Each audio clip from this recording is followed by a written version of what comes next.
Hey guys, what's up? We are back with some more Modern Horizons 3 Limited content. We're gonna do a little draft analysis and run through here.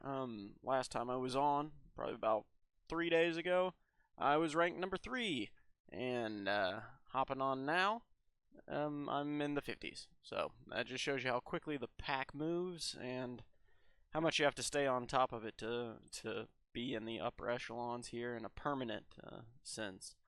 So so yeah, keep that in mind. But yeah, no, we're just gonna do a quick run through here. Go and fire up the draft. We've only got MH3 for another, really, I guess, 3 weeks.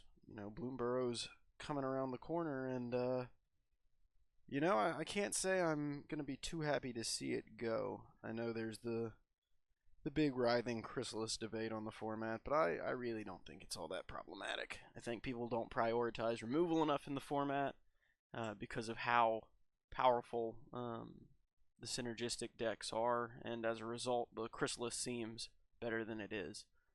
Um, but uh, but yeah, don't get me wrong, it's excellent.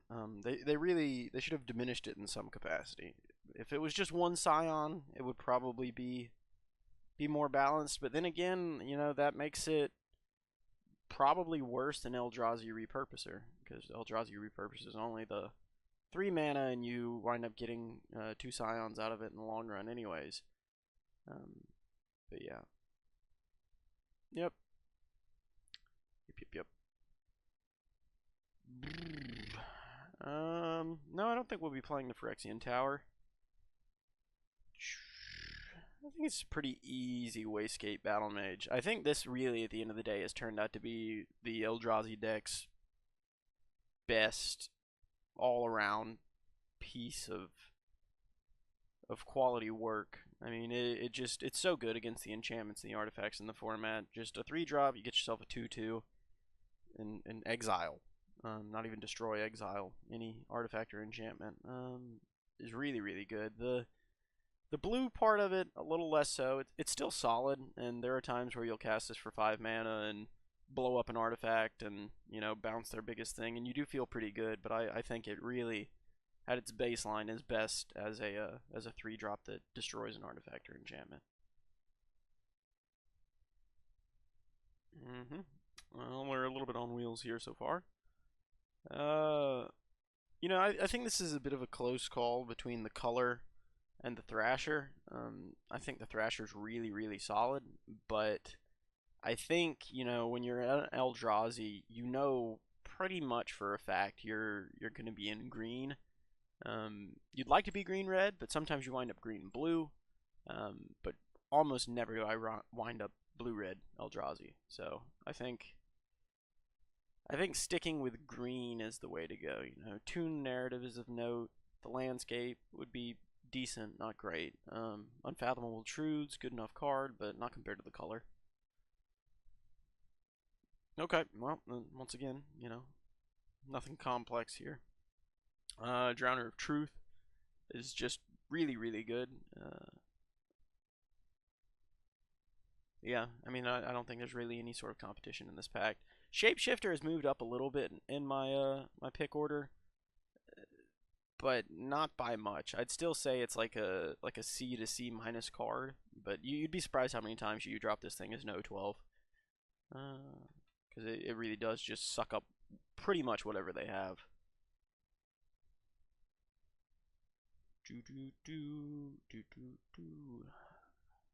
Yeah, now I think we're feeling good about not picking the Party Thrasher off the bat, because it's looking like green blue is a little more open in the Eldrazi space than green red. So pretty happy with just a messenger.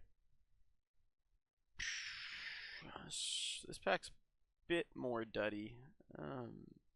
I'm not over the moon on Idol of False Gods. It does play better in green-red Eldrazi than it does in blue-green. It's possible I'll just wind up Teamer. See, the issue for me here is I'm kind of between the Idol and the Gatekeeper, and they're both good in the same deck. where you want to be making a lot of scions and just pinging your opponent to death. I think I'm going to take the idol, simply because I don't know that Gatekeeper is good enough to start drawing me into red yet. So, a bit of a close pull, though. Okay, Pinnacle Monk, I found to be, I mean, don't get me wrong, it's good. It's an MDFC, so you don't really have anything to complain about with it. But unless you're in, like, concerted blue-red energy, it's very slow. It's a very strong card, but it is slow. You know, paying 5 mana for just a 2/2 that gets you an instant or sorcery back is only really good if you have a lot of solid instants and sorceries and you've already kind of stabilized, because you know, a lot of times you're going to cast this and you're going to get your good card back, but you may be dying before your next turn. So I think we're just taking the landscape as a potential mana fixer for being 3-color Eldrazi. And then, yep, really happy to get a Lurker. Nothing else in this pack is really for us. Running one of a Foul Strike in the main I've found to be okay. In the Abzan color shard, though, I found it to be a good bit better, simply because you get extra triggers of your mutates and whatnot.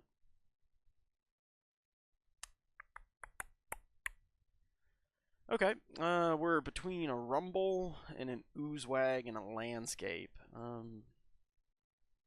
I think it's probably just going to be the Rumble. Rumble's just been really solid. Dog Umbra doesn't really do the thing in Eldrazi decks. Okay, we're looking at a landscape here. I like the Trickster's Elk, but again, it's a lot of times you enchant their good thing and they have a 3/3, and I've had a lot of games in where they just still have that 3/3 on the board. Like, you don't often get your 3/3 back. It's just not a super common occurrence, and playing it as a 3-mana 3/3 is, I think, just kind of too lukewarm in this format. Take a Tune the Narrative. Siege Smash, we'll go and set that on the side. Prefer not to play it. Aether Spike, I feel like that is not long for the main board either, but we will take it. Take a Captor. It's okay if you need a 23rd playable. Alright. Well, I mean, you kinda just have to take the Chrysalis. You do have to respect its power. Despite what I said earlier, it's just hard to argue with. It's the top performing common since we've had data on commons. So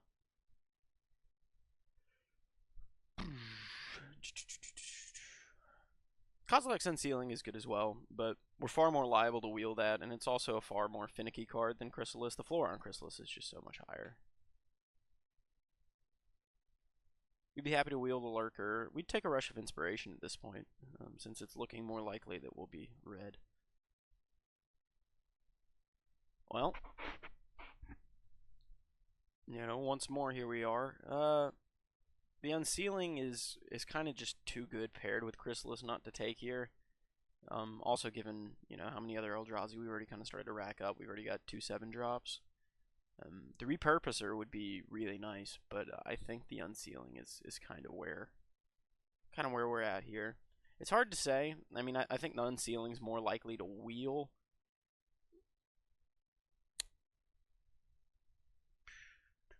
Visionary would be fine, but I think it's really between the 2 Eldrazi cards, but I think we're going to take the Unsealing.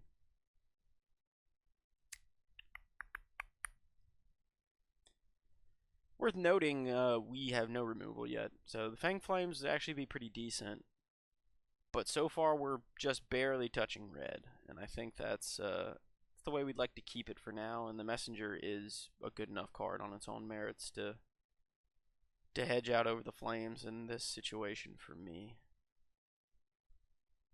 Oh, who hurt these people? No one respects Ugin's Binding. I can't tell you the amount of times I've been at tables and gotten it like pick 5, pick 6, and it just, most times it ends games on the spot. You just wait till they're in step, you bounce one of their cards, and then on your turn you play your 7-drop, and there's no way for them to recover. You know, because then they have to answer your 7-drop. Say you had an empty field, they have to answer your 7-drop and still have nothing on their side of the field.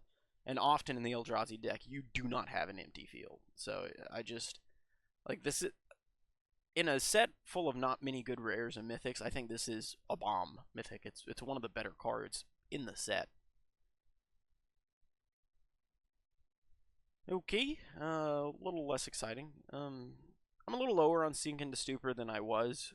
Simply, I just don't think temporary solutions to your opponent's permanent problems really are the way to go in this set, especially for 3 and 2 blue. It's just kind of intensive.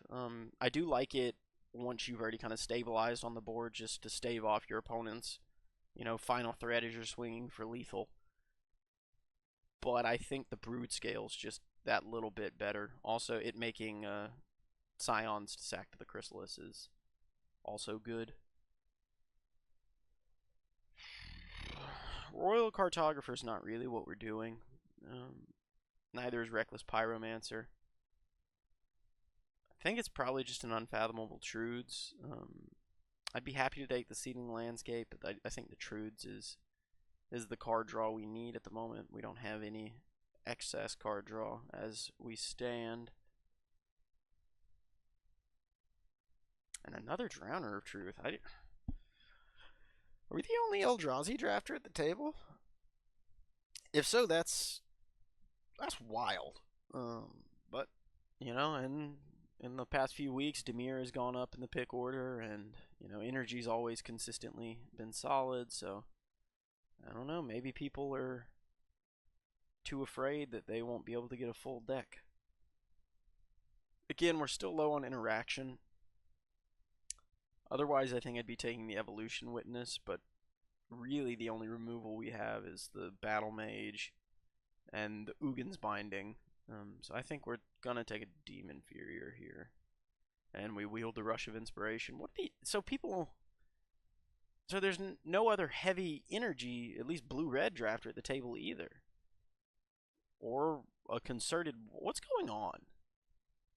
I don't know what's going on at the table. But okay, and Serum Visionary wield, so nobody's heavily in blue. And the Condor wield, which means nobody's in artifacts. And the Goblin... What are we at, a table of Abzan players? We'll take the Superconductor for the side. We'll take the Barbarian Ring for the side. Shrieking Drake. Meteoric Mace. Alright. Visionary would be good. Landscape would be good. Voidcrawl would be good. But Kozilek's Command in this deck specifically, I think, is more so what we're looking for. Yeah, no, I mean, like, the double colorless is mana intensive. We've only got 2 landscapes so far and no 2-drop mana dorks. But I'd imagine we'll be able to pick at least one up in the pack.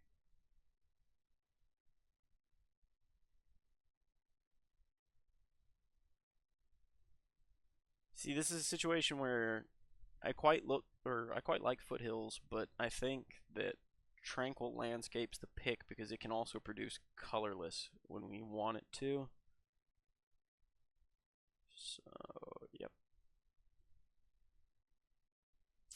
Another Kozilek's Unsealing, and an It that heralds the end. I think we want It. I've found playing 2 Kozilek's Unsealings can be very good, but also very detrimental. There are multiple times I've been locked out of casting my big stuff because I've had 2 Unsealings on the board and I've only got 6 cards in library left, or 5 cards in library left if it became a stall, and really, all I wanted was my 7/6 Trampler, or, my 7/7 Vigilance, and I haven't been able to get to them. I like Unsealing, but not as a second pick over an It. Worth noting, the Sage of the Unknowable. We're happy with Stump Stomp. A Repurposer. See, if this was a Nightshade Dryad, I think I'd be taking it. But Priest of Titania is, I'd say, probably 2 gradients worse, um, especially in our deck. I love a Nyxborn Hydra in this deck as a nice finisher for all of my Eldrazi that lack trample, but Repurposer is just too good of a 3-drop. Okay, at another crossroads. Do we want a Horrific Assault so we can drop our Clunky Removal and Demon Inferior? What's our creature count at? 12 and 11. Do we want another Serum Visionary or do we want a Tranquil Landscape?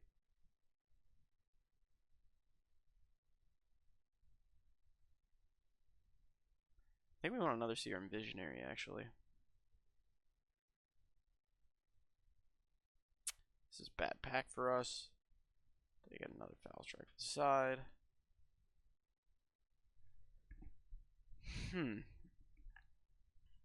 I actually think it's Sage over the Gatekeeper. You know, the Gatekeeper plays quite well, like I said, with the Unsealing and our Chrysalli, but I think we, again, want to stay as far out of red as possible. Hopefully we'll just be splashing it for this Chrysalis. Brain Search. Brain Search isn't a bad pickup. The Unstable Amulet shouldn't be wheeling. Again, I don't know what's going on at this draft table. And another Sage of the Unknowable.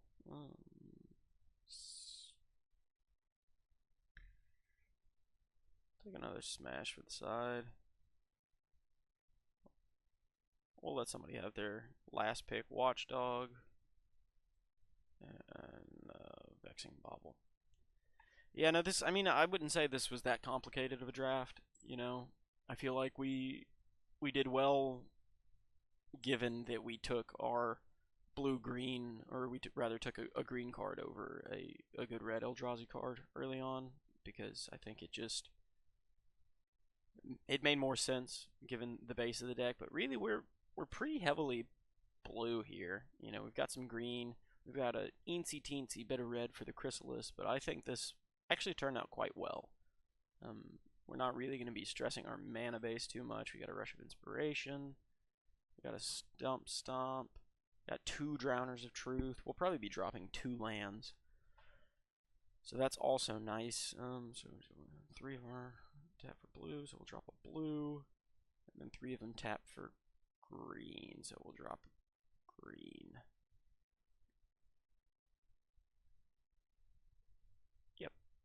Yep, that feels right. What else don't we need? I don't think we really need the Aether Spike. We've got a Demon Inferior as removal. We've got a Binding as removal.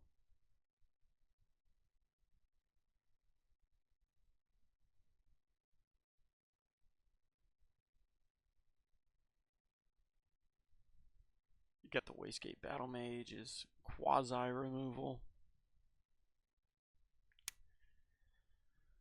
I'm not drawing a ton of extra cards. I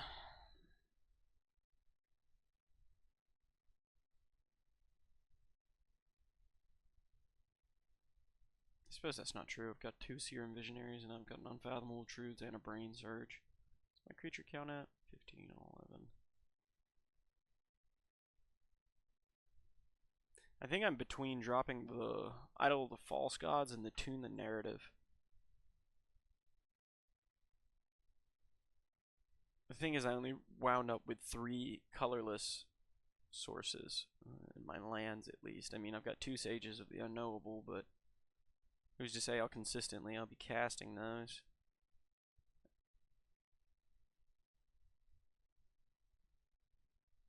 We'll drop the Tune.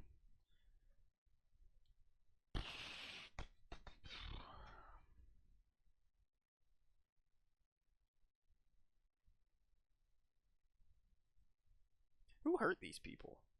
Again, I just don't get how we were seeing all the late picks that we were seeing. I don't know what archetypes our fellow drafters were in for that to make any sort of sense, but anywho.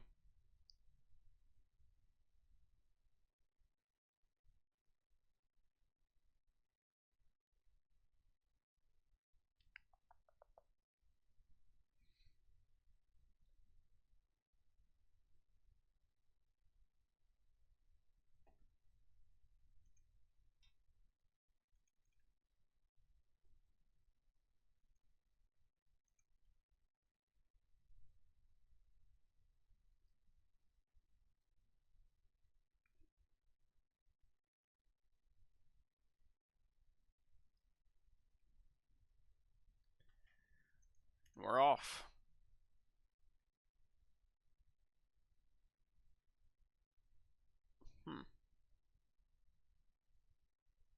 Yeah, I mean, it's a keep.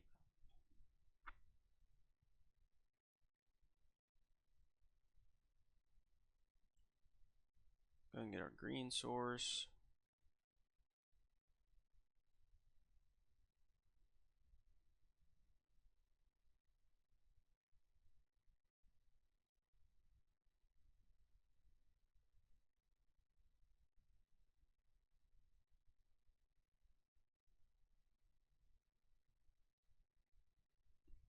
Go and play ourselves a messenger.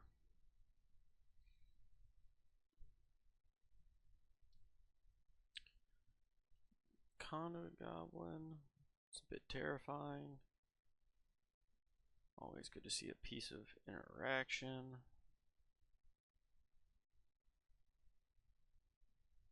As much as I want to throw down that ceiling and hope I top deck a red land, that's just not how my deck's designed. So I think I'm just going to go ahead and do this. We'll go grab a red land at the end of the opponent's turn. And then we'll see if we top deck a land, in which case we'll probably just play the Brood Scale. No, that's not true. If we top deck a land, we'll play the Chrysalis. Though it is a shame to miss out on the extra 2 Eldrazi spawns from unsealing for it, but it's just looking like we're up against aggro, so we don't really have time to dirtle.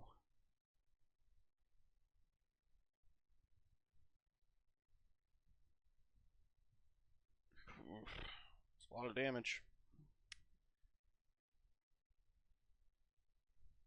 You know what? I think we do just trade with the Goblin here. Because it's just going to continue to be a headache, so yeah. Because a lack of creatures for fodder is not going to be our issue here. Just surviving is, so. I got a little Naya.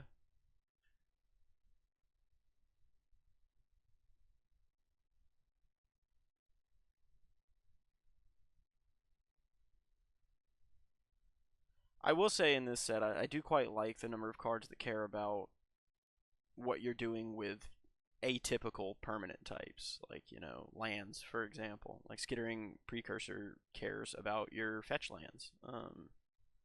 And I think that's neat. You know, that's not something you often see.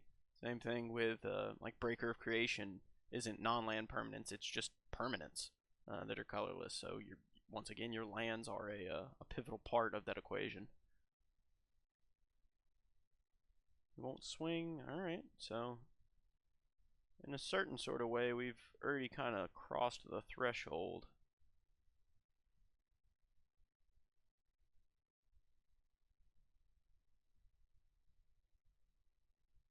Well, I guess we'll go ahead and attack first.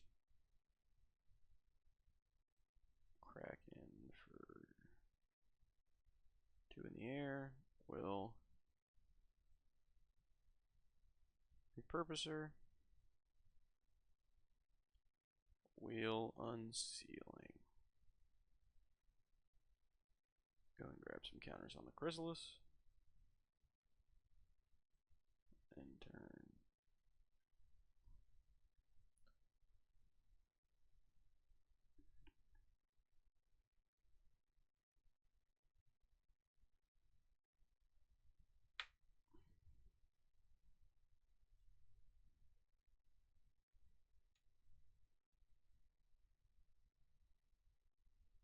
Okay, well, that's Path of Annihilation, so we may see them cast something disgustingly large here soon.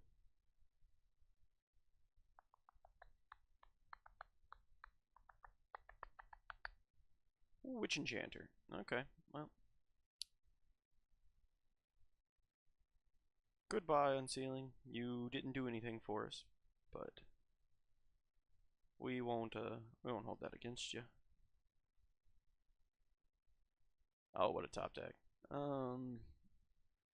Yeah, I mean, we kind of just go ahead and do that.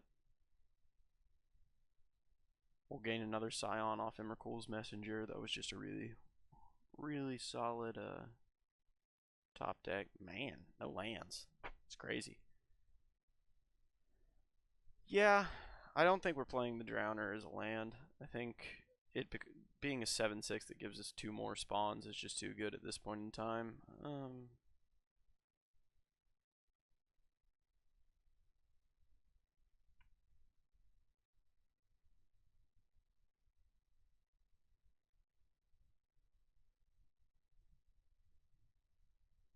Okay, so I guess he doesn't have like a Kozilek in hand. Or a Breaker of Creation, because he would not have jumped with that Scion if he had.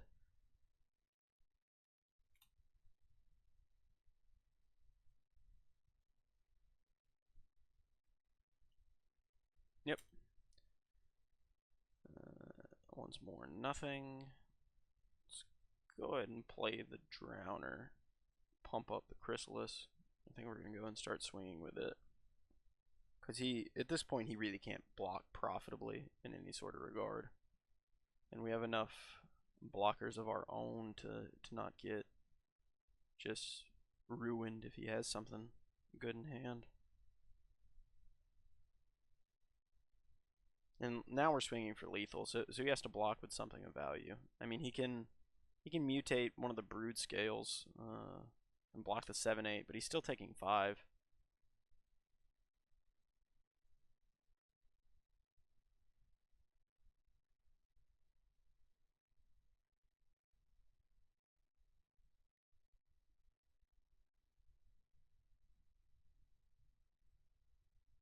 Okay. Just jumping then.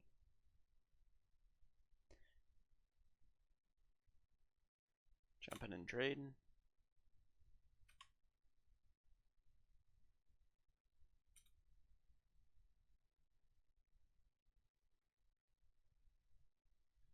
Get another Scion. Or Spawn, rather.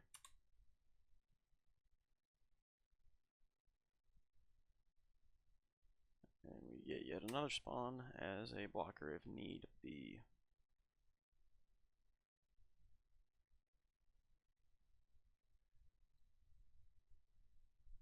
Jamal Nada? Jamal Nada? Jamal Nate?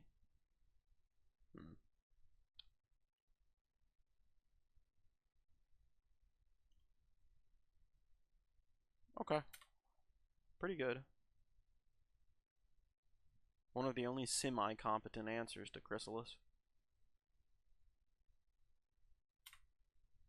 That and a Curse Marauder. You better, if I top deck a Wastecape Battle Mage, I think that'll kind of just be it.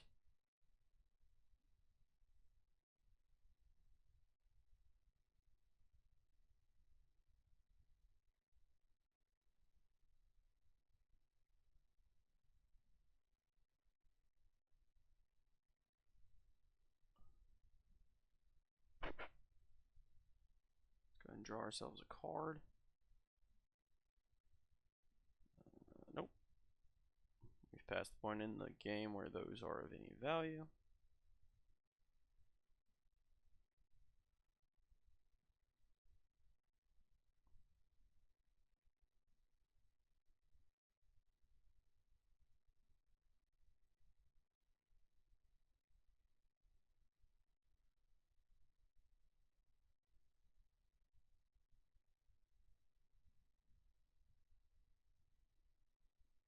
Get yourself another Spawn as a blocker.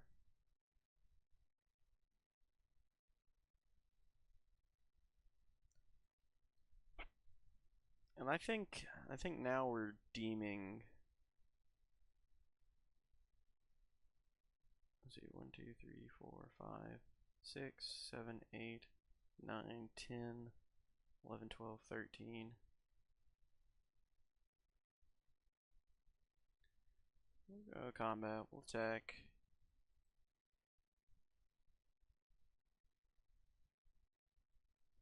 And then I think we're deem infuriating. Deem infuriating. That sounds right. The Path of Annihilation. Simply Because if he's got something big he's been working towards, like an Emrakul, for example, that's really the only thing I can see beating us at this point. So staggering that play back by um, a couple of turns is kind of, I think, where we feel best.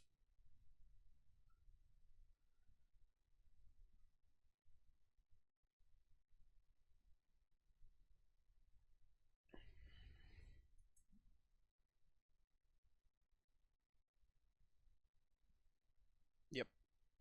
Yep. Not to say that he had anything he could have cast there. It's possible I should have gotten rid of the precursor, but I didn't really see any threat lines there. Like if he had had like a Rouse implicit maze, that would have been pretty scary. Get rid of all my spawns and my 2/2s. Kind of just go from there. But outside of that,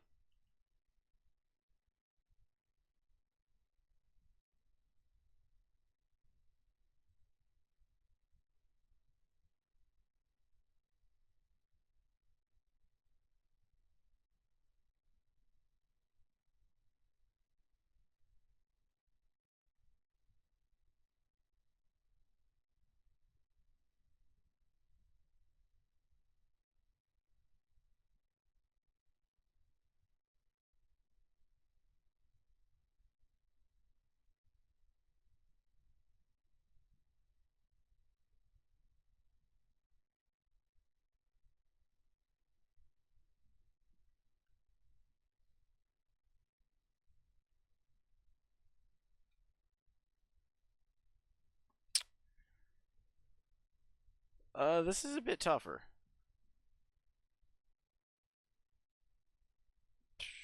Can't currently play any of our cards, but have access to all 3 colors of mana. Opponent goes first.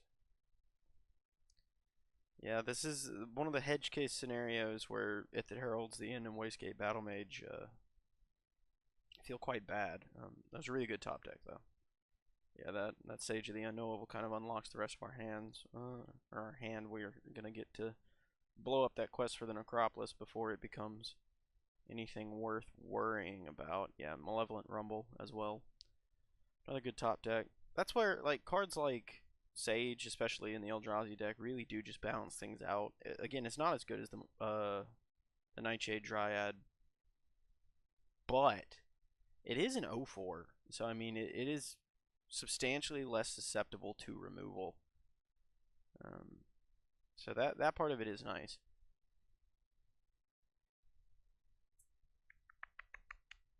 I think it's just too much value not to just exile the Nyxborn Hydra as it stands. There's nothing in the graveyard for the Necropolis to get back yet. It would have been nice to wait until Battle Mage could have gotten 2 things, but okay, Oozewag.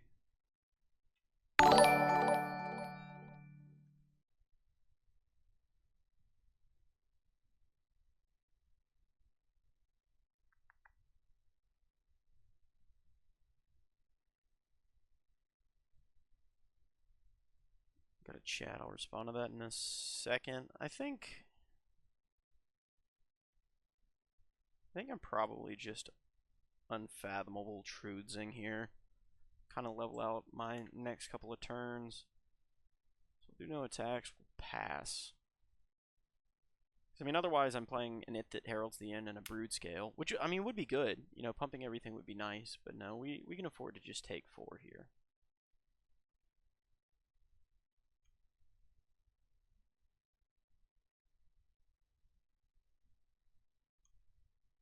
Okay, Sentry, sure.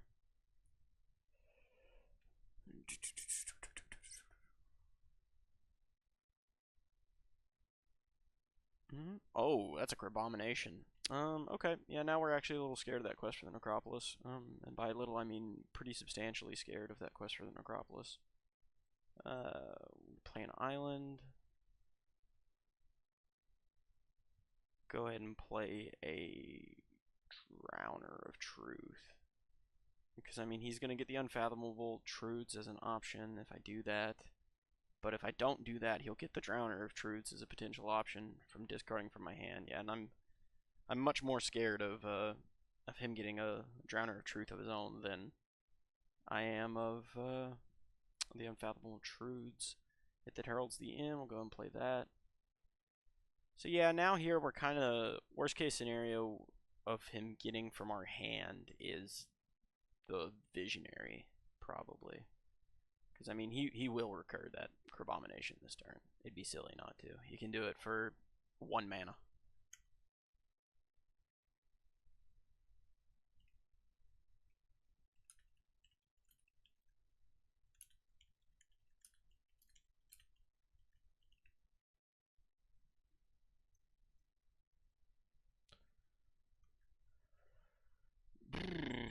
Okay, so instead, what do you have? Signature Slam? It's good. That's good. We'll just go ahead and get rid of the Sentry. Oozewag's gonna be a problem, but we can't just take 11 here. So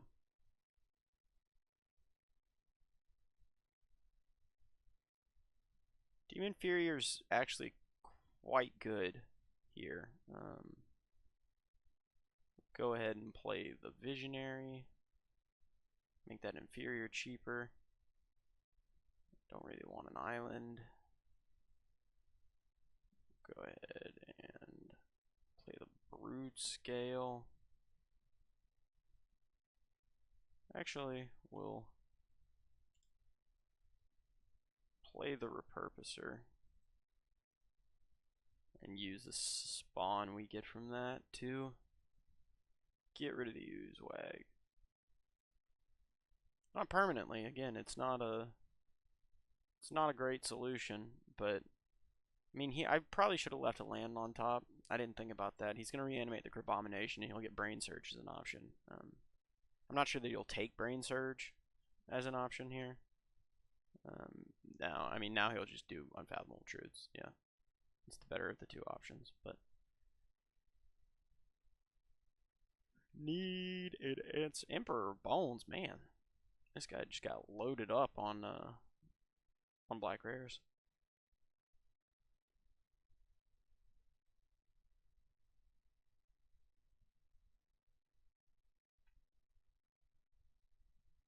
Go ahead and rumble. See what we can find. Nothing that'll get us out of this at the moment.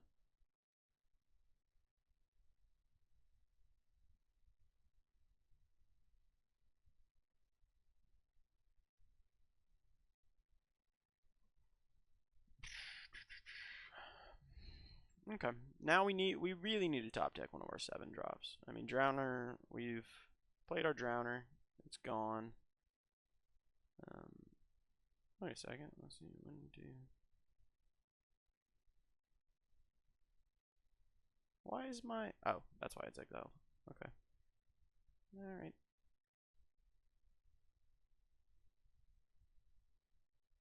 Sure.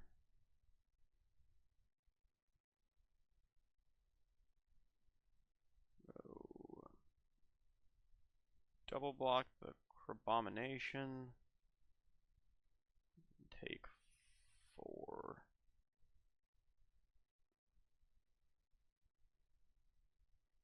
Yeah, because I don't really have anything that gets stuff back out of my yard anyhow.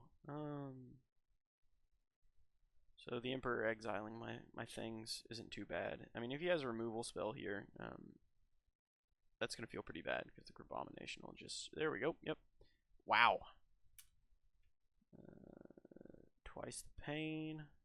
Crabomination's a really hard card to recover from. It's one of the few, like, true bombs in the set, I'd say. Because, I mean, just for 6 mana, like, it's just a silly amount of value. I think we are going to lose this one, boys. I don't think it quite got there.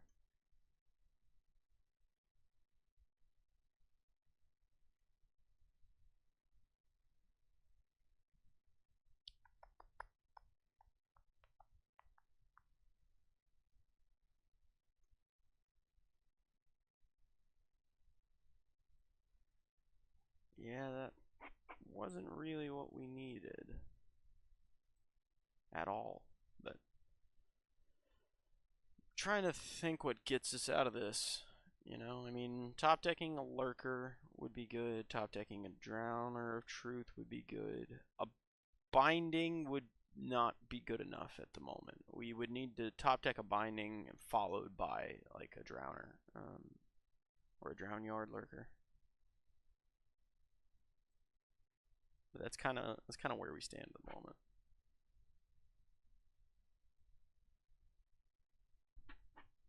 Okay, a rumble of his own. Ooh, a drowner of his own. Yeah, no, I imagine that's what he'll be taking.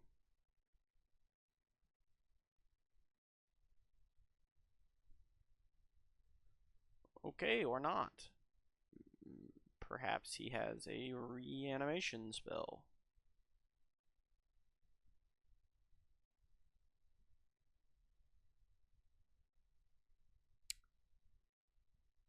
Okie dokie. Oh, I see. He's going for lethal. Still, though, I mean, taking the drowner wouldn't have changed that.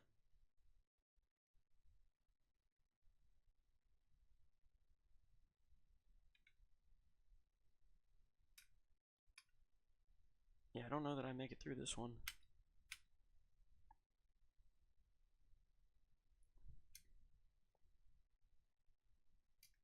Got another way to put counters on? Oh, he has a nesting grounds. I see. Yeah, I'll go ahead and hit him with a good game. I don't believe there's any way out of that one.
Mm, hmm. He who knows better.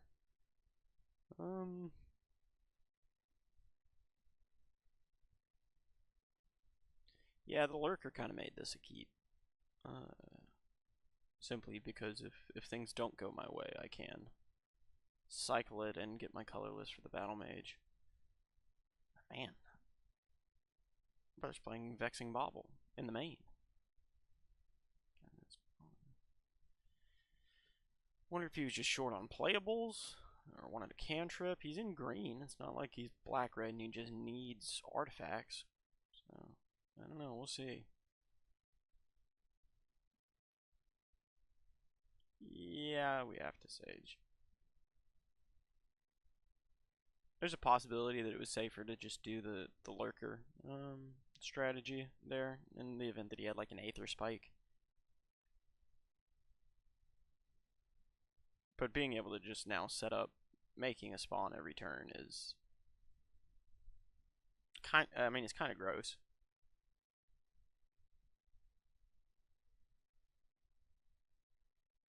Let's see if we can get a land. Nope. It's okay though. Now the idle train's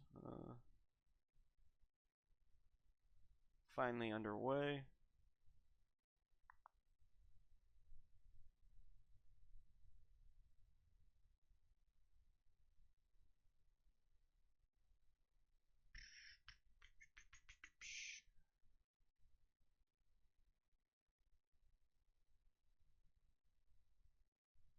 No attacks. Crazy what you can do with 3 mana.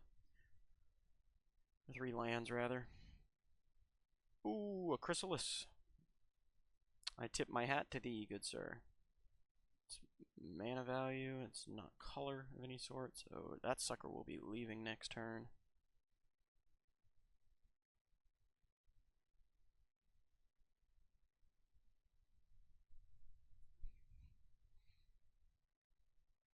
What, are you gonna attack the priest? And there's another 0-1.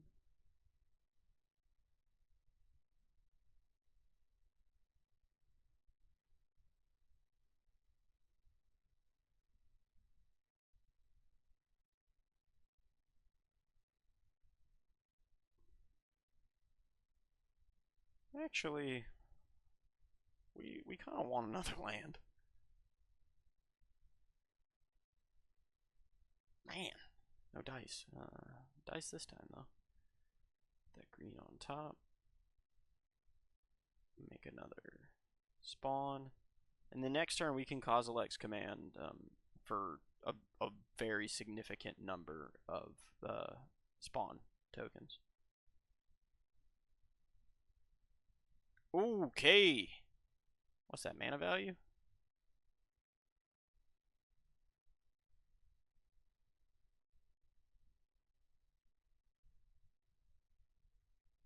Okay, he's only targeting himself.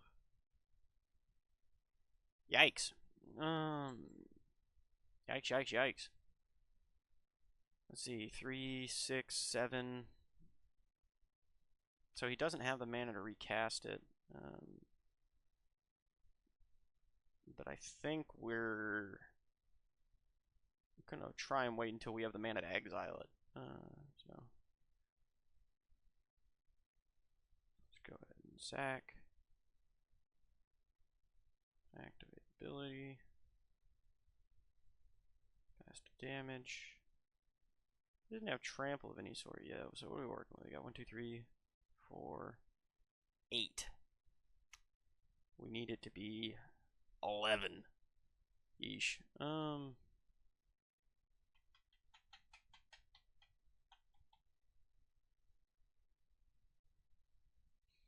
go ahead and Malevolent Rumble. We're going to lose the Brain Surge, but we'll gain a landscape.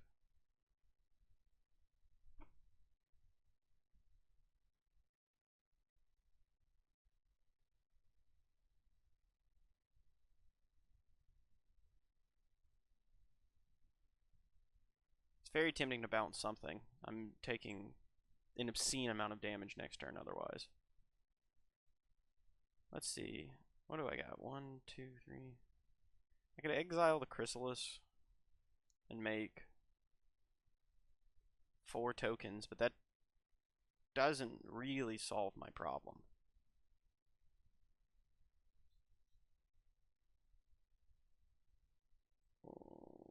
Okay, yep.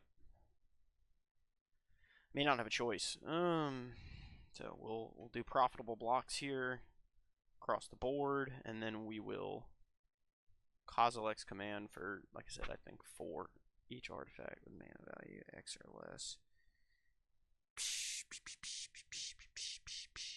2. Then we'd have 5.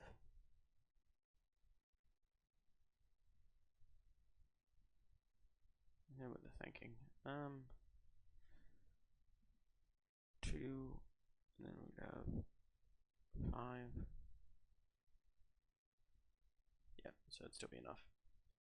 So we'll go ahead and do that. It's pretty ballsy running a meltdown in the main. There are a pretty substantial number of decent decks in the format that don't really run any artifacts at all. And even the ones that do, you're not always guaranteed that they'll have it on the board. But, as he said, he is he who knows better, so in any case, we shall see.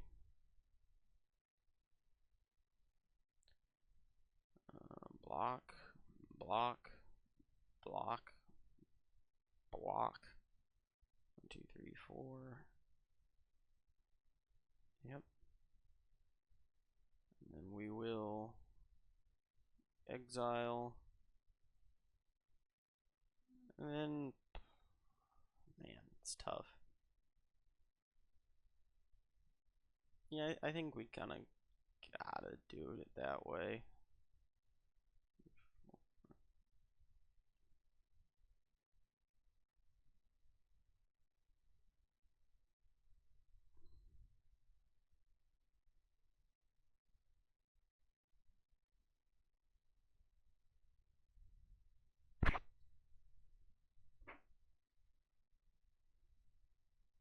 Okay, yeah, fair enough. Oh no, do you have an Aether Spike to really finish that off? No? Okay. Planar Genesis. Okay. I maintain, not a great card, but again, who am I to question he who knows better?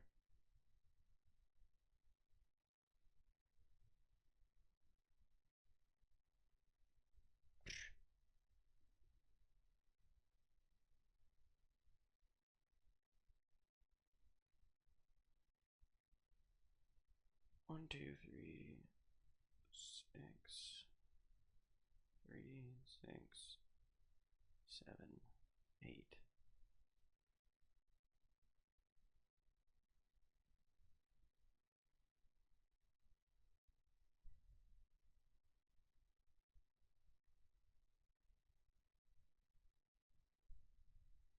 Grab Mountain.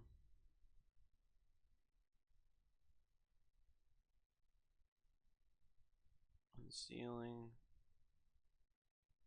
Brood Scale. And now we're just gonna have to do some jumping. I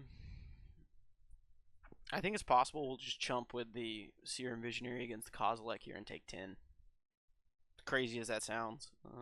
We're gonna need every sacrificable spawn we have for the Chrysalis to have it really do its thing. Oh, Nyxborn Hydra. I think that might just be a. No, it's not. Cracks in. Block.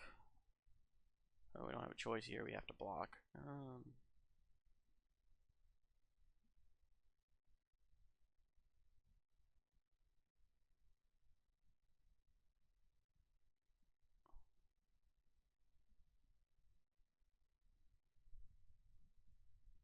See, it's just crazy here because to not die next turn, we have to exile the Nyxborn Hydra. But we've only got the 1 green mana, so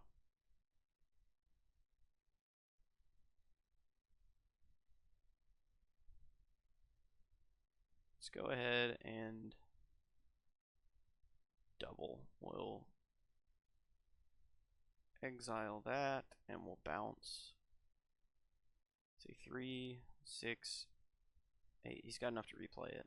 So take out the 2. Oh shoot. At least I mean it doesn't give anything trample, but yeah, there's an unfortunate scheme of things there. Oh man. This guy got a deck. Vanguard. I suppose we've only seen like a handful of really good cards, but if he didn't get a deck, he has had a good play with it.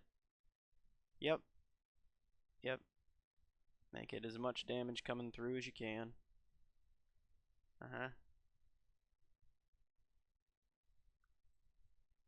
Block.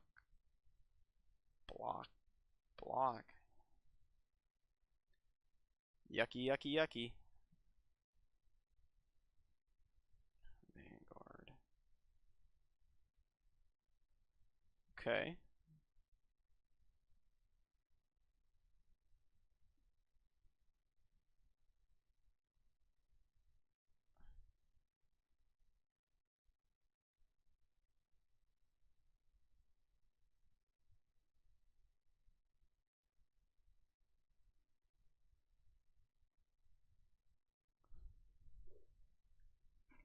Mounting a bit of a comeback, maybe?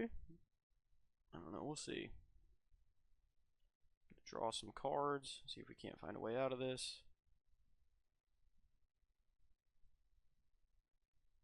He can't kill us next turn. He can't even really attack profitably. Because it goes up to 9, we can gain...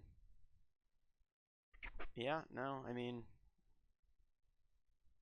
Well, unless he has a way to give Trample at instant speed, which I don't believe he would. So 9, 8, sack 1, 2, go up to... Yep.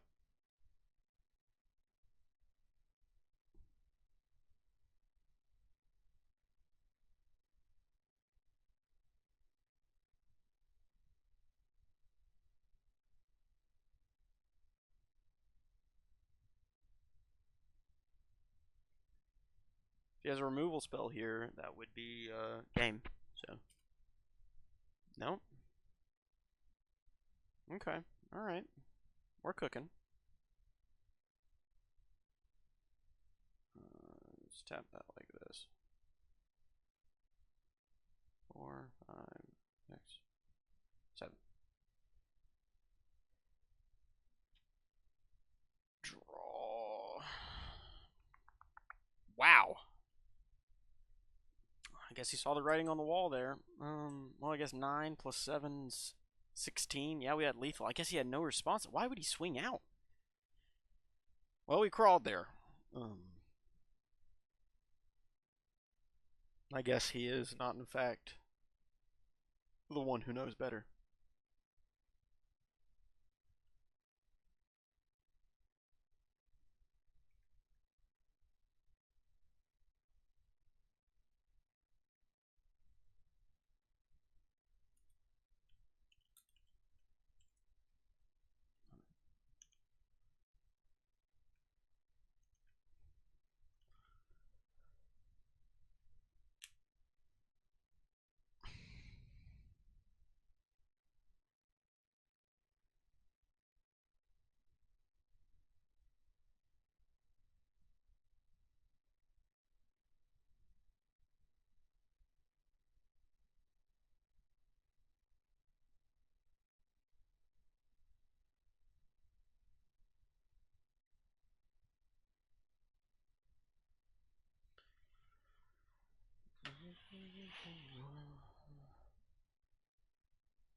Okay, that's a little bit better.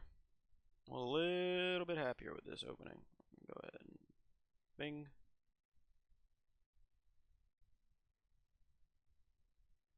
Go ahead and bing. Play the messenger. Next turn we'll probably stump stomp as a land. Play the it. Well, now I don't know. Especially since we top decked green. I think it's more important to stop his ramp. Hey, I've played against Tobey quite a bit this season. It feels like. I feel like I see that name often. Okay. Got us another landscape. Play the it pre-combat. Crack in. And now we have the golden number with the Metal Mage, which is 5. Which, oof. Man, buddy. Tobey, what happened? I guess he had all non-green cards in his hand and was relying on that Nightshade Dryad to help him cast everything. So sometimes the Bolt the Bird works out. That's unfortunate for Tobey, but we'll take it. We will take it as we try to cruise our way back down into the top 10.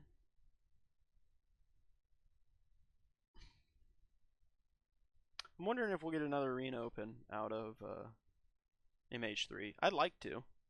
I feel like it was a relatively good format for that.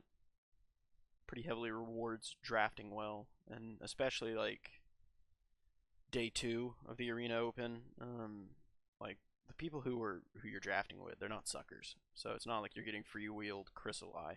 You know, people have to try a good bit harder to draft a really solid deck. So.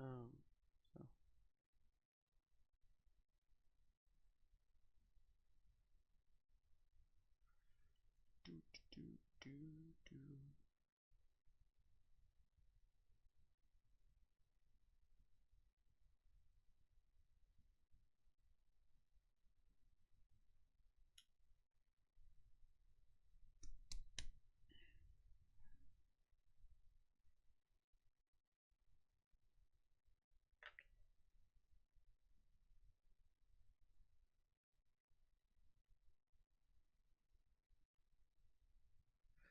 Maybe in the future, it would be nice if they added MH2 and MH1 to the client and had it for like a 2 weeks or maybe like a month draft availability. I think that'd be nice because from what I understand, people like MH3, but it is the weakest of the three as far as the draft environment goes, which to me says that MH1 and MH2 would have been really, really fun to have on the client.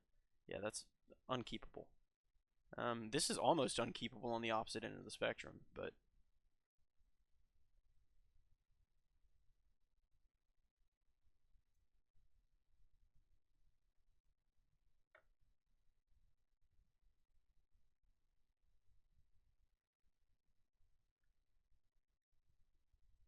this is where we feel good about the fact that we're technically only running 15 lands. Well, sometimes it doesn't matter. Sometimes you get what it gives you.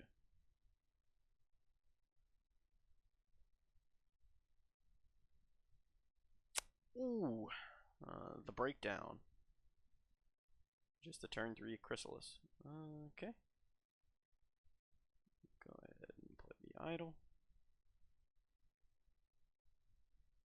Start making chumpers. It would be nice to stop top decking lands, though. I'll tell you that. 1, 2, 3, 7. Half of all the lands in our library almost are in our hand.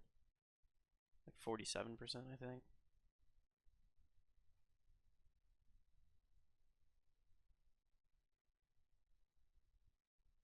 Wow. Coming out swinging. Nothing like a turn 3 4 drop into a turn 4 7 drop. Yeah, this one's not looking promising.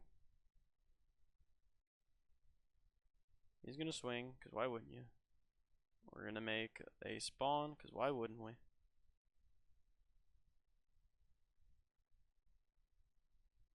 But we can only keep this up for like this turn, because next turn we're going to have 2 big boys coming at us.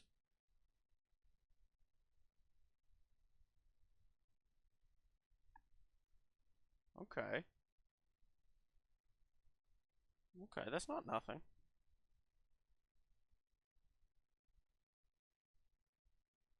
Can trade with the Drowner. Can force him to double sack and trade with the Chrysalis. Yikes.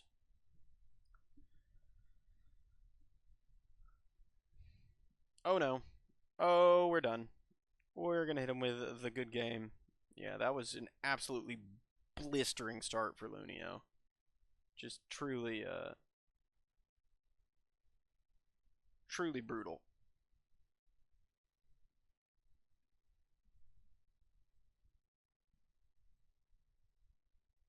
It's crazy because each win will gain like 2 to 3 ranks, and each loss will lose like 10. I'm not quite sure how that math adds up, but I suppose the algorithm does not lie.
Okay, cleaner start.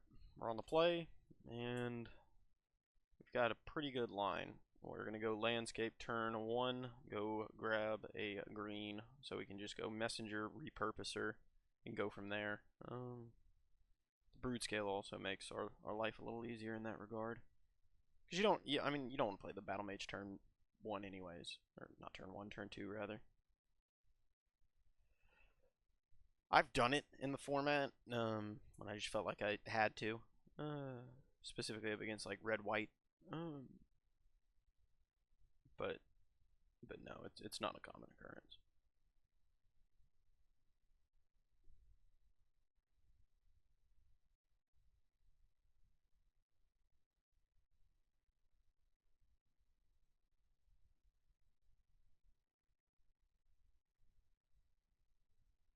Oh wow, never mind. Go ahead and attack. Grab ourselves a free scion. Or spawn rather. Well, we'll do the same thing next turn, I guess.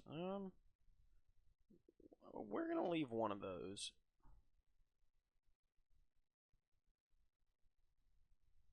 Just to make sure we don't miss a land drop.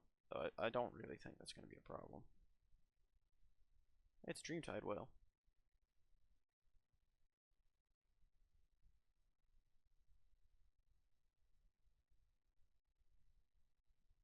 Okay. No more lands. You can go to the bottom as well as Sage. We will hold on to that Kozilek's command.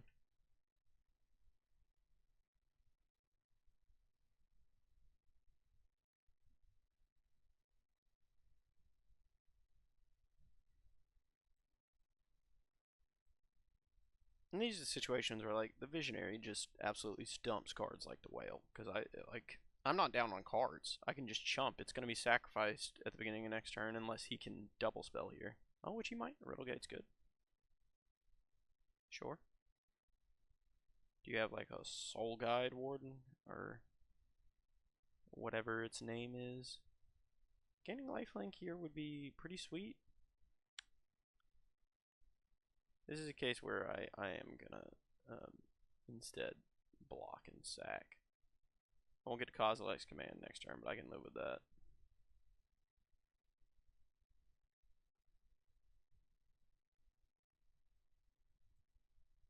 Whereas like this sucker's getting exiled.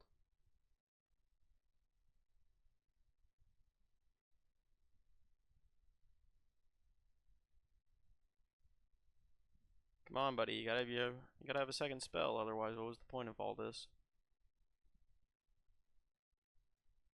Okay, sure. They're now definitely both getting bounced. Or not both getting bounced, one's getting exiled.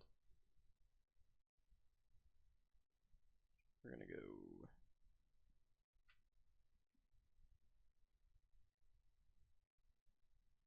2, 3. I 1, 2, 3. Oh, rather 1, 2, 3. And I'd have 1, 2, 4 now.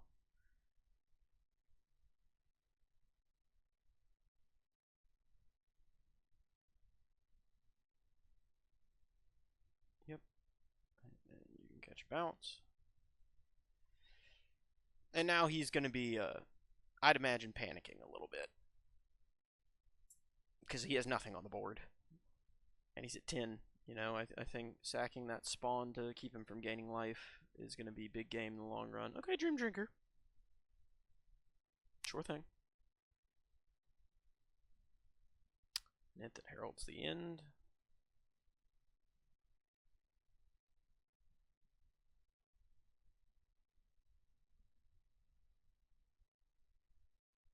It's just hard to argue with being able to put up this much damage.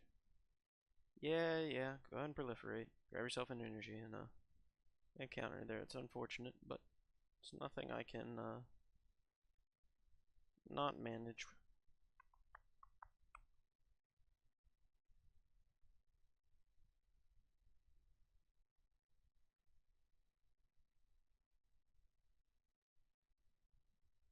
Sure.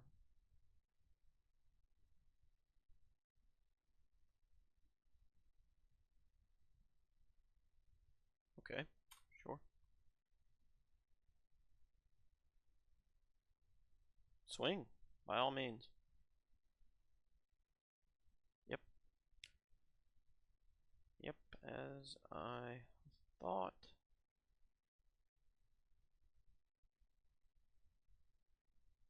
We do need another colorless mana. Maybe that's where that repurposer is going to come in.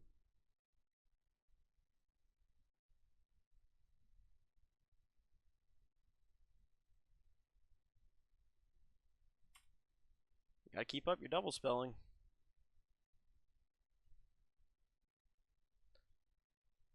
Gargoyle, sure.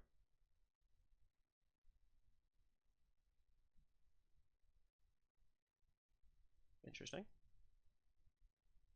Gains flying. Afterlife 1.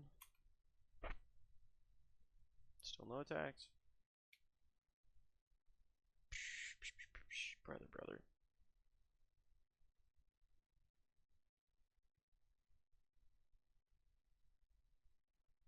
No attacks. And next turn we just get to Kozilek's command for an exorbitant amount.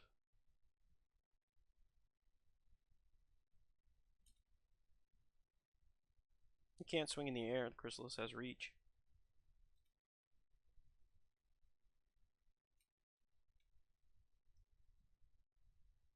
The question is, what catches the exile here? It's probably the Knot Master. Let's see. 1, 2, 3, 4, 5, 6, 7, 8, 9, 10. Let's do for 8.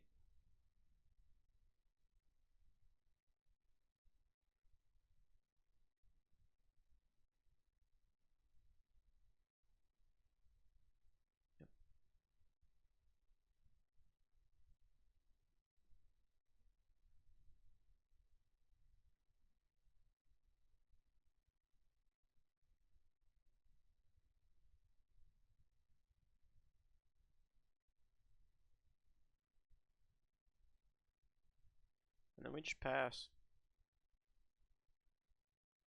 Next turn we swing for lethal.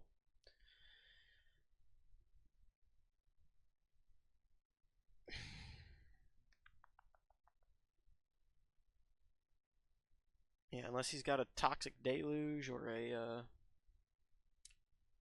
what is it, Wrath of the Skies. I think we're pretty in the clear here.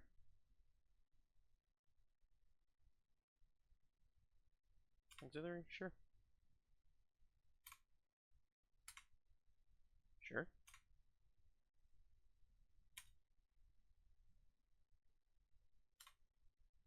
Yep. Alright. Let's go ahead and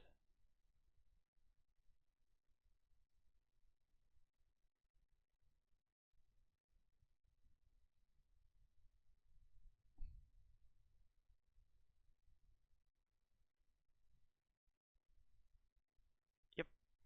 Yep.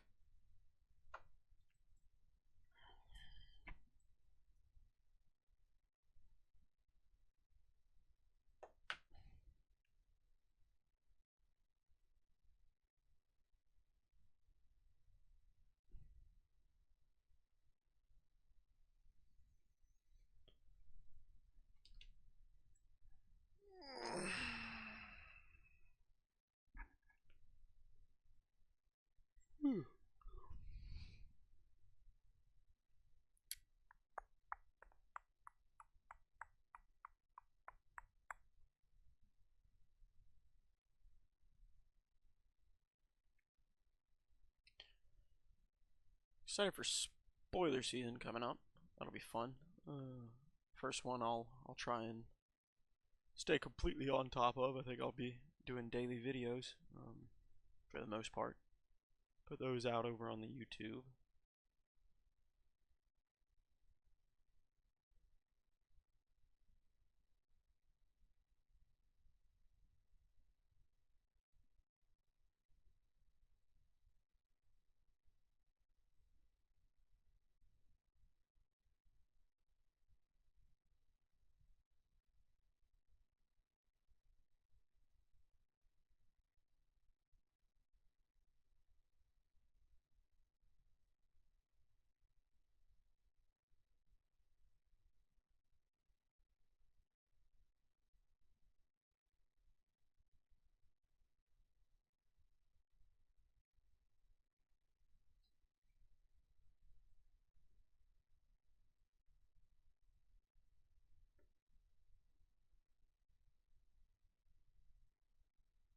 Oh, not Ferda. I'd imagine that's a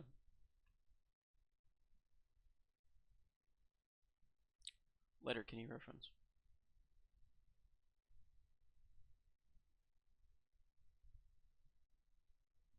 See, what would be really tempting here is going turn 3 Rush of Inspiration, just taking the hit. You know, discarding a card at random, but I'd get a Scion. But I don't think that's going to be what I wind up doing. I've got some pretty good cards in my hand. Ooh, a Tamiyo.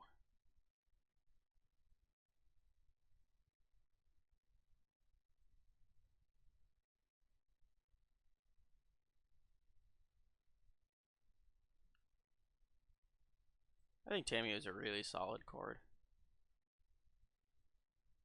Early on, I thought, you know, none of these walkers are really all that good in limited. But Tamiyo is great in limited. Tamiyo's good in limited. Johnny's really good in limited. I'd say Johnny's probably the best out of them. The Soren's pretty good in limited. It's really just the Ral and the Grist that don't quite get there. And like the Grist, I feel like if there was more in the format to enable it, the Grist definitely would get there because it's very strong. But the Ral, I think, of all the walkers in this set, is the weakest in limited by a pretty substantial margin.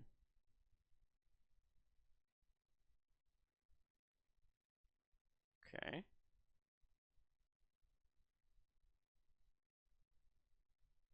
The real question is this going to be the turn where he goes swing the Tamiyo, sack 2 clues, flipper?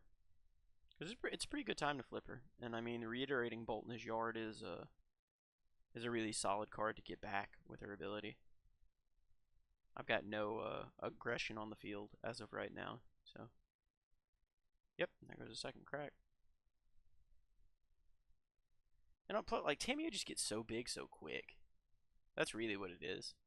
Like, she comes down, goes to 4, goes to 6, goes to, like, it's just, it's a very quick turnaround for the seasoned scholar.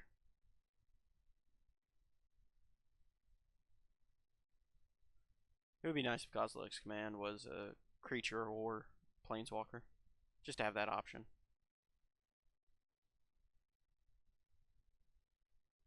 See, he's got a removal spell for the color. He's got a reiterating bolt, but that won't do it on its own.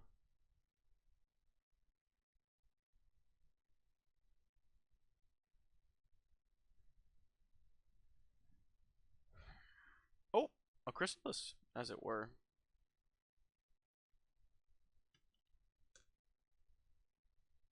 Sure.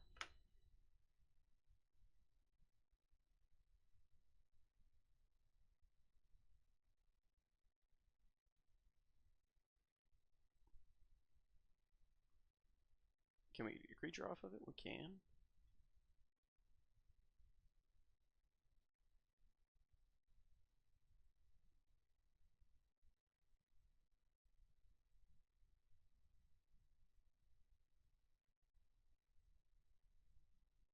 Oh no, my 7/5 is a 6/5. What am I to do? I joke, but this thing is about to roll over me. He's about to draw half the cards in this library.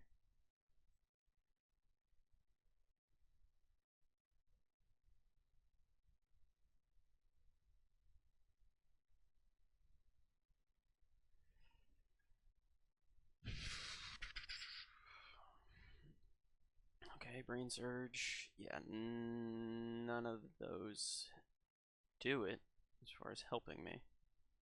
Kozilek's command is probably going to be what I'm casting next turn anyhow. So, there's always the possibility there's another land under all that. I can always cast Rush of Inspiration as my land.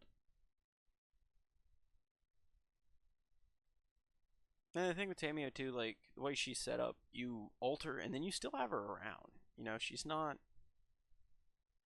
just go away. Oh, it's a wombat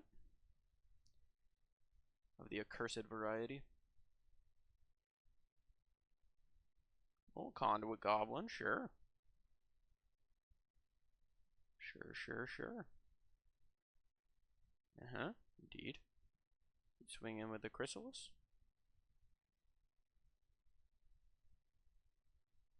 Swing in with anything.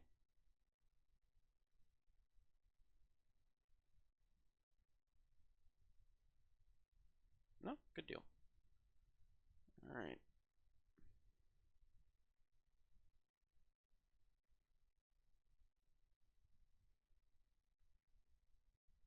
Oh, yeah.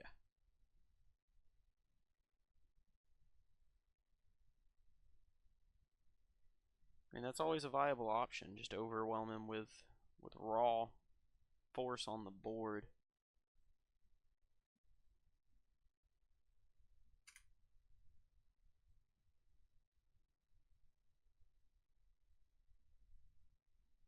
Sure.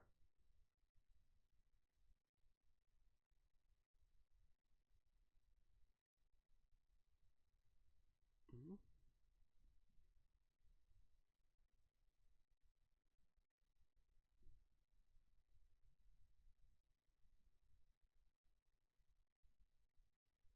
If I'd realized I was going to have a mana left over there, I would have left up a blue. That way I could Brain Surge if I wanted. Miscounted.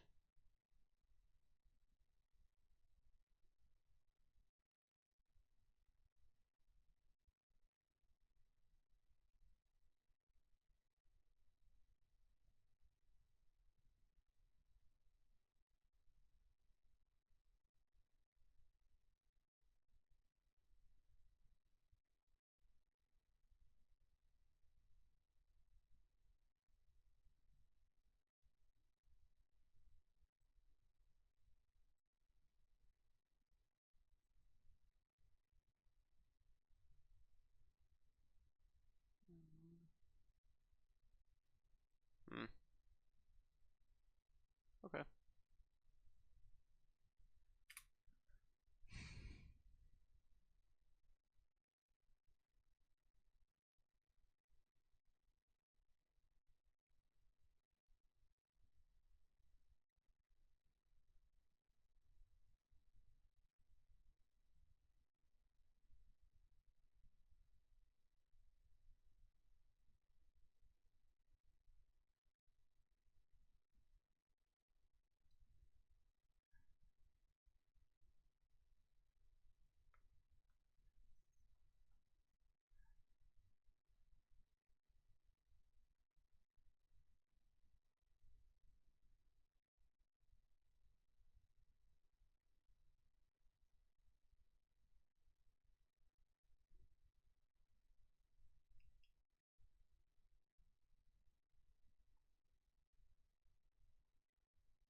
Hmm. That's crazy to me. Like the fact that he didn't ult there is like truly that's crazy to me.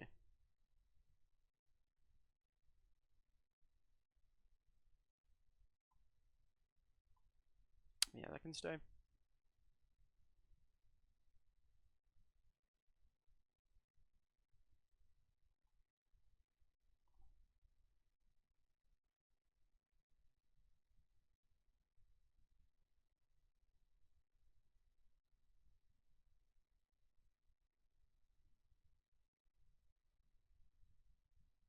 So we got 4, 7, 7.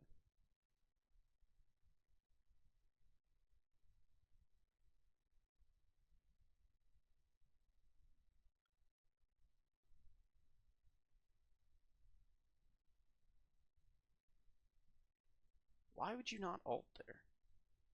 You ult that Tamio the moment you can. It wouldn't have even killed her. You know, now he's forced to give up both of his creatures to keep her in ult range. Not very furtive of you.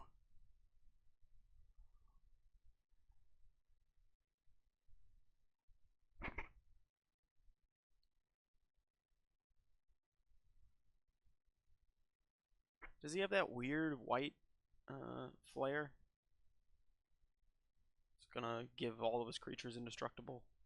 He'd have to sacrifice one of them to do it. That was just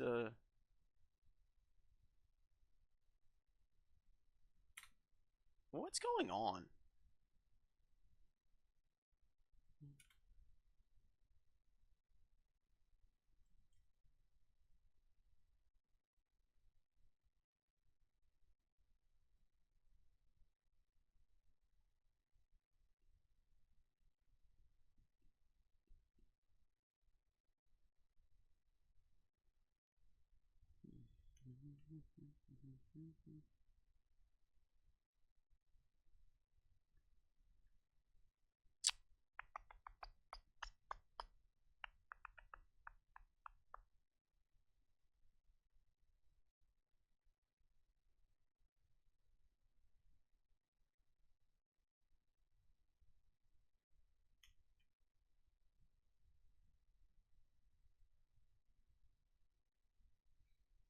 You gonna enchant my creature with your Strength of the Harvest?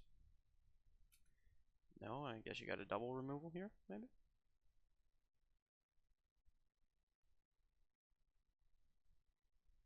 Oh, nice little 1 for 2 on yourself. I guess I can live with that.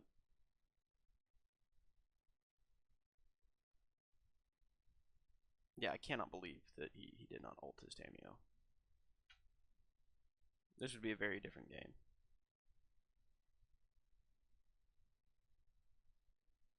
Yeah, go ahead. Put it on the wombat. Sure.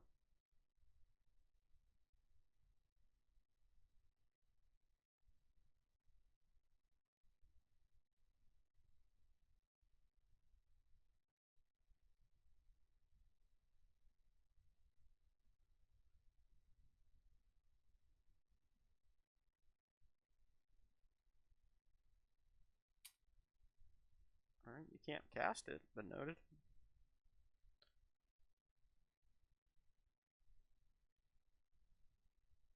Go get a red.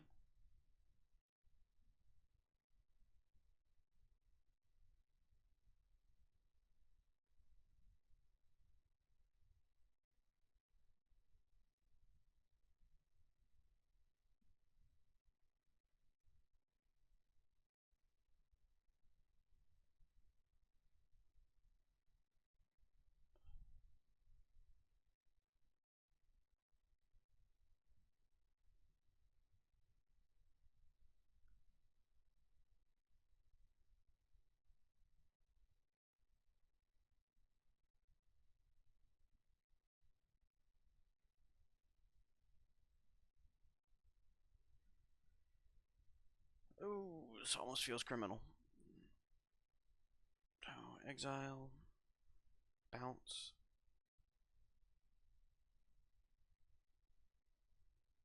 And combat. And just like that, all my troubles melt away.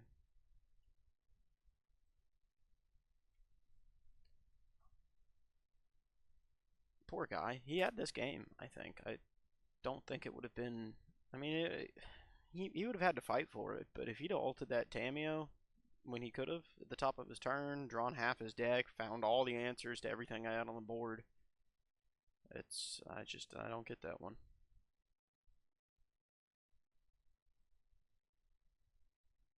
Don't get that one.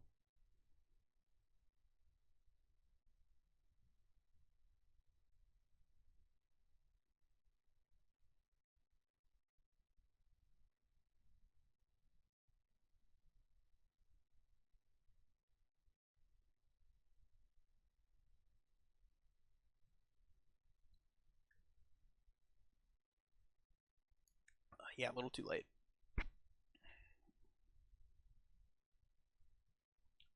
Flavor text on that card. What is the Drowner of Truth? Like, what was it? Was it a Kraken?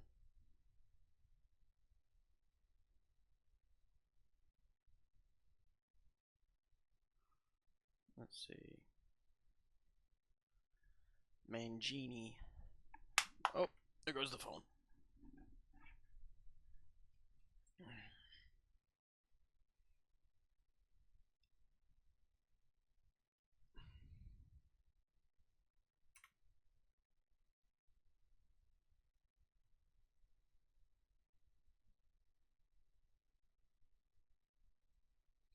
So the core, okay, so it's the core word for Ula, which is the false deity based on Ulamog.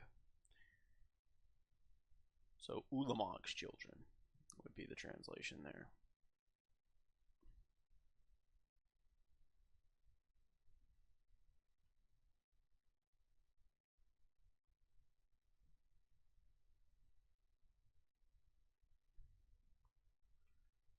I'll just go ahead and show them everything.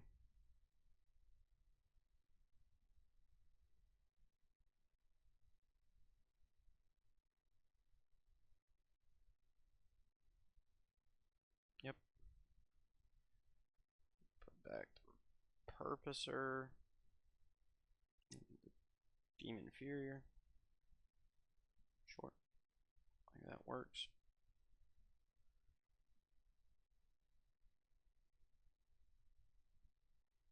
No tax.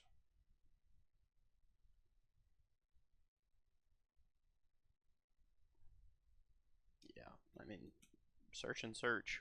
Unless you have an Emrakul in your deck and a way to make 36, 8, 4 more mana. That's not happening, buddy.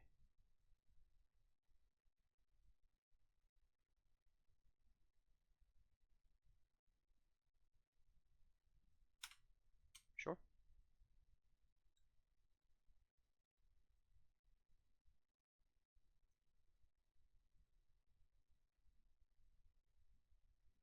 I didn't realize he targeted both there. I would have made a brother with the brood scale. It's okay though.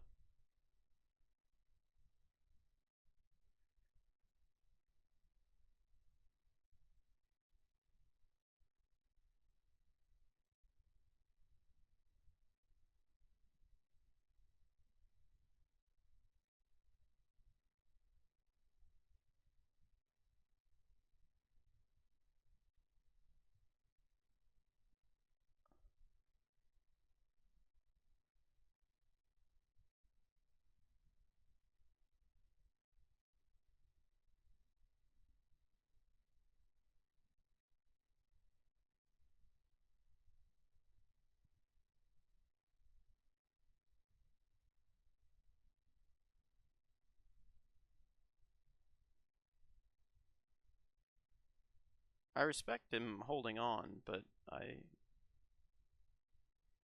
don't really see to what end. You know.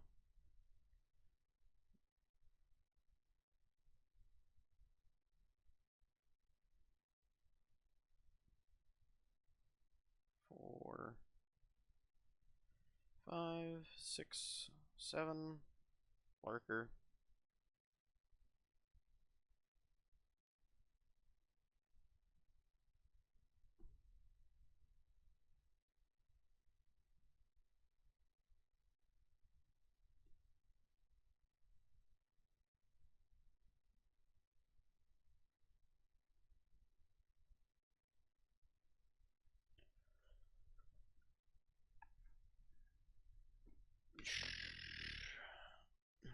Two. We get 2 lands.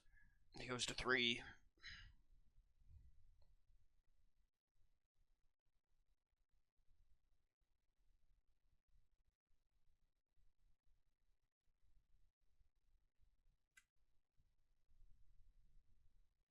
Good game. He did what he could, I guess. But again, this game should have been far closer than it was. That Tameo should have ulted.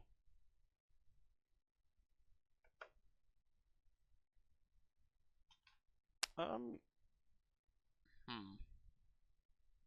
I wish there was a middle phase, because I mean, I don't enjoy winning based off of like exuberant, not even exuberant, egregious mistakes on my opponent's part. But yeah, I mean, it was fun to win. But what did it cost? You know.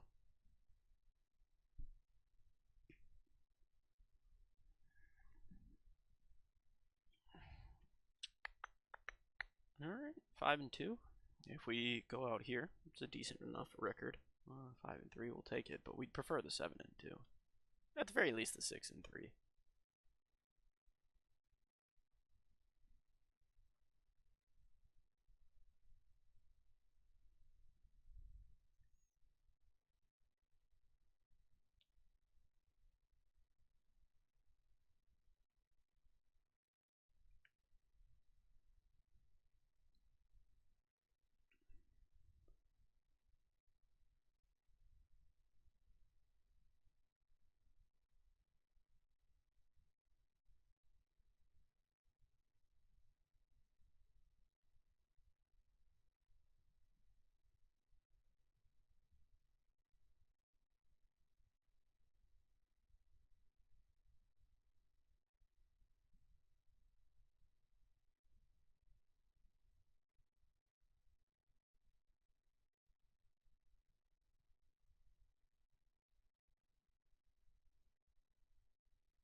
Well, just keep getting fed the easy approach. Well, hello. William the Conqueror. Well, let's hope this goes better for me than it did for the native Britons, the Englishmen prior to William coming over.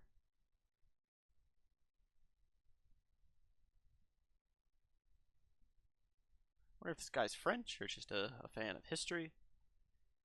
Maybe his name's Norman and he doesn't like being called Norman. So instead he chooses the most famous Norman, I think pretty inarguably in history. Got a Molten Gatekeeper. Crack in. It'd be cutesy to deem inferior here, but I think moreover unnecessary.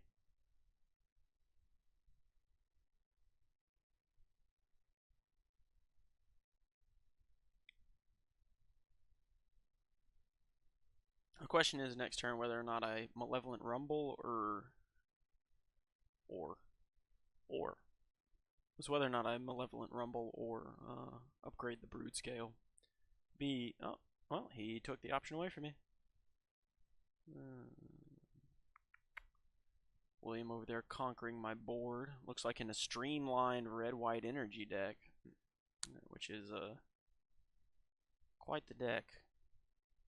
Let's see, Rumble, Sage, Kozilek's Unsealing, and Visionary.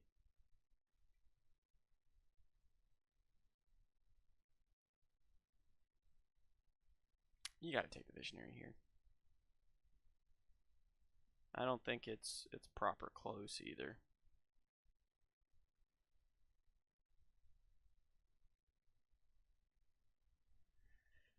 And now we have an 0-1 Chumper for the Gatekeeper on the ground.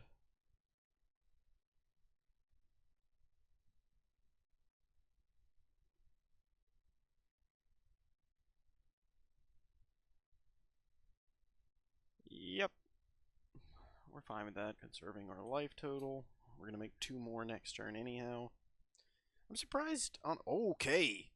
Alright. Yeah, no, I mean, Flage is a force to be reckoned with. I'm honestly surprised he didn't swing the kite there. I think he's more worried about my life total than he is about his own at the moment.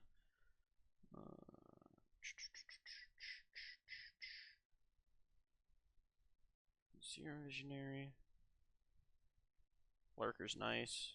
Color's nice. I don't think we'll hold on to the rush.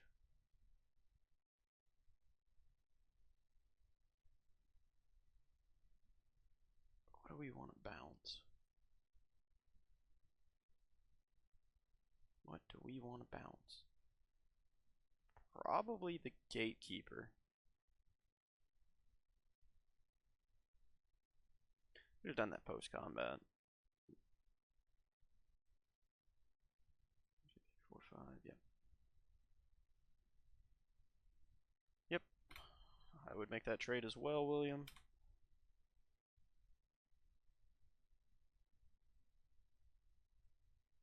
Oh, William, not like this.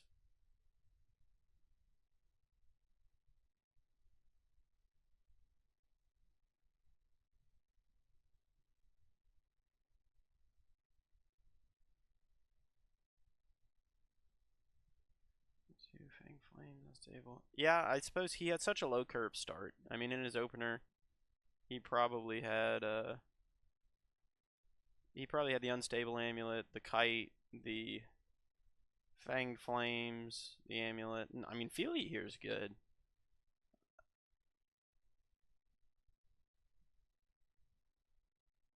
I don't I don't think he's attacking though. Okay, dog, that adds up.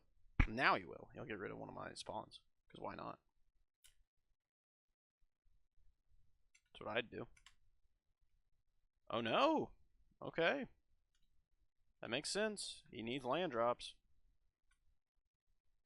Another kite, sure.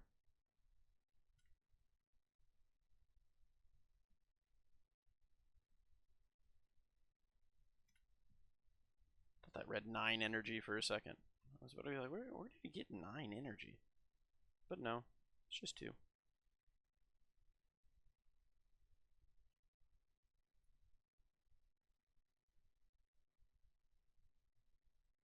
Don't need that. Go ahead and grab another green mana. We've got 2 spawns. We also have a lurker that'll make another one here in a second. Oh man, that sure would have been nice. Ripping that Wastegate Battle Mage off the top. That can stay. That can very much stay. Any cards you got in yard? 2? One of them's the Flage. Flage needs 5 others to come back. Yeah. He's quite a ways away from that. Okay. Solstice Zealous is pretty good. Solstice Zealot.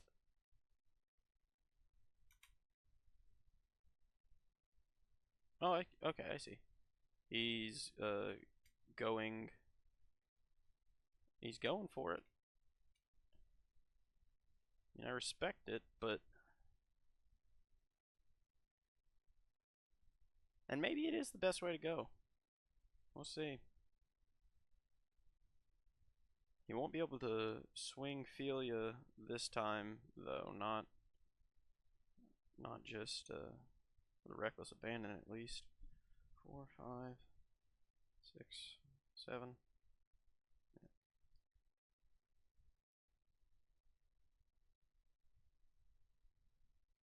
Thanks.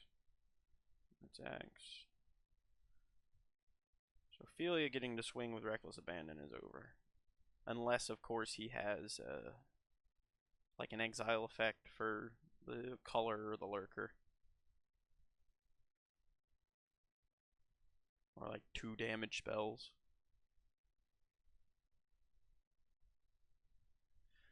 I mean, 9 is a semi-precarious health total to be at. You know, but okay, give it flying. Exile the color, I guess. That would make sense. Yep. Yep. No way around that. Sure. Sure. So we need a way to get rid of Ophelia.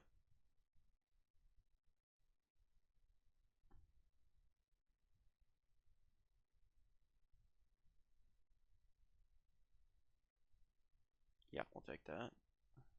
We'll go 1, 2, 3. Visionary.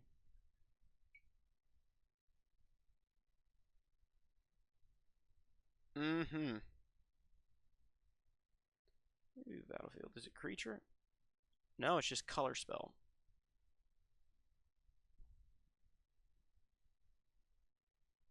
Yeah, no, we're gonna leave those both on top.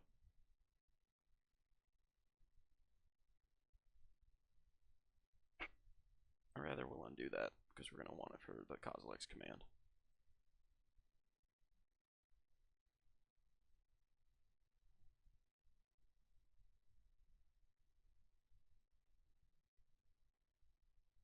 So we got 1, 2, 3, 4, 5, 6, 7. Use 5. I'll make another one. Yeah, no. Tap down the lurker. Tap down the color. In a way, that's smart.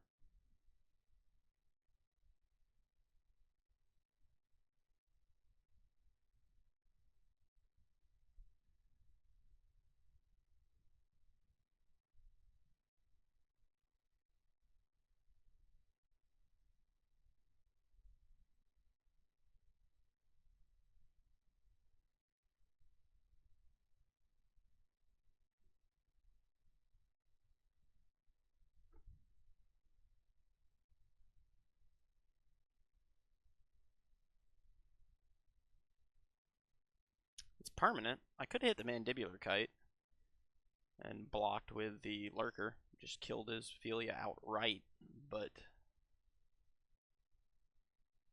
Oh, very good for you, buddy. So if I had done it the other way...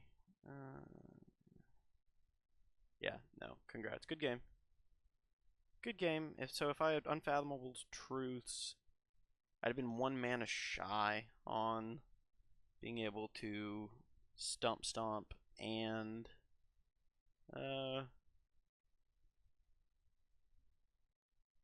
Dugan's Binding. So yep. Good pull. I mean, he really, for having such mana struggles early on, he really pulled it out. Yeah, we'll draw the cards, but there's no real reason. Let's see what our 3rd card down was. Repurposer. Sure. Okay, down to 1 health. William the Conqueror stood up to his namesake.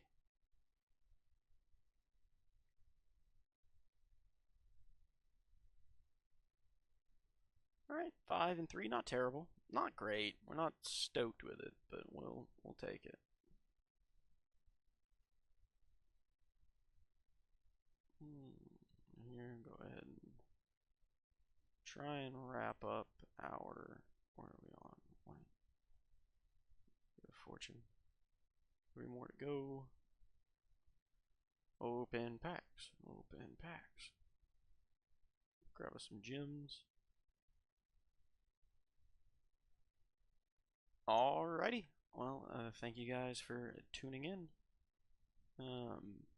But that's about it. Any questions, any concerns, any comments or guidance? There's plenty that I'm sure I can learn from you guys as well. Feel free to let me know down in the comments. If you're on the Twitch, the YouTube is Top Deck The Gathering, and if you're on the YouTube, the Twitch is currently Zimbo Zambi. I'm gonna try and get that swapped over to Popcorn as well soon, but we'll see how it goes. All right, appreciate you guys.